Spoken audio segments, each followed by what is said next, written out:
ब्राह्मण कैसे यूपी की सियासत में किनारे लग गए।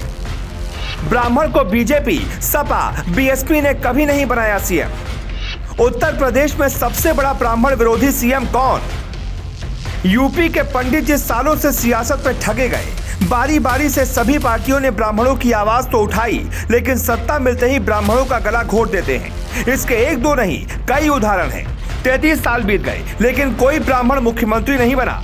योगी सरकार पर आरोप है कि ब्राह्मणों के साथ ठीक नहीं हुआ, फिर भी ज्यादातर ब्राह्मण इस बार बीजेपी के साथ हैं। तो फिर कहानी क्या है? ब्राह्मणों की भूमिका क्या रही है? दरअसल इसकी शुरुआत होती है कमंडल और मंडल की सियासत के साथ। 90 के दशक में बीजेपी ने कमंडल का मुद्दा उठाया, यानी राम का मुद्दा, तो वीपी सिंह और कांग्रेस ने मंडल के मुद्दे को हवा दी। और यहीं से यूपी ही नहीं, देश की सियासत 360 डिग्री घूम गई। 1989 के बाद यूपी का कोई ब्राह्मण सीएम नहीं बन पाया।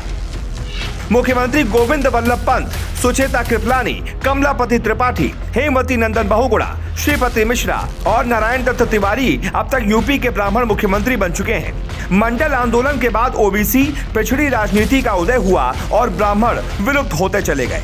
1989 के बाद 2 ठाकुर सीएम बने और बाकी सभी पिछड़ी या ओबीसी जाति से आते रहे हैं। अब तक 21 सीएम बने हैं, सबसे ज्यादा ब्राह्मण बने, लेकिन 33 सालों से कोई नहीं बना। मंडल कमीशन लागू करने वाले वीपी सिंह ठाकुर थे, उसी दौरान आरक्षण जड़ में घुस गया। 27% आरक्षण लागू होते ही पिछड़ों ने समझ लिया यूपी से पंडितों की विदाई तय है। तब से लेकर आज तक यूपी में ब्राह्मणों का वोट तो खूब है, लेकिन सियासी वजूद नहीं है। मंडल आंदोलन के बाद से सियासत का चेहरा बदल गया।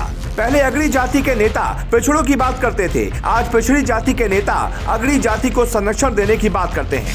ब्राह्मणों का हाल योगी सरकार में कैसा है, ये सब जानते हैं। बीएसपी में सत्ता पाने के लिए तो कहा गया हाथी नहीं गणेश है, ब्रह्मा विष्णु महेश है, लेकिन एक नारा और था जिससे बीएसपी में भी ब्राह्मणों का संतुलन नहीं बन पाया।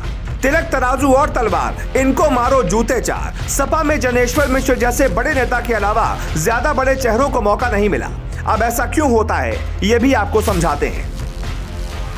यूपी में राज्य के कुल मतदाताओं का 10% ब्राह्मण है, जो कि लगभग 115 विधानसभा सीटों के भाग्य को निर्धारित करते हैं। बुंदेलखंड, प्रयागराज, वाराणसी, बलरामपुर, देवरिया, जौनपुर, अमेठी, कानपुर, नोएडा और बस्ती जैसे कुछ स्थानों में ये आंकड़ा 15% से भी ज्यादा है।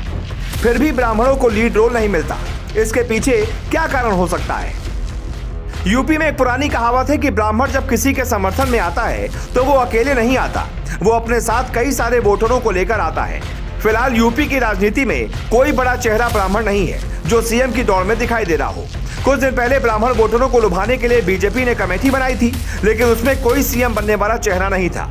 कहते हैं 2007 चुनाव में बहुत हद तक ब्राह्मण बसपा के साथ हो गए थे, तब मायावती की सरकार बनी थी। 2009 में बसपा सरकार में तमाम ब्राह्मणों पर SC/ST एक्ट के तहत मुकदमे दर्ज हुए।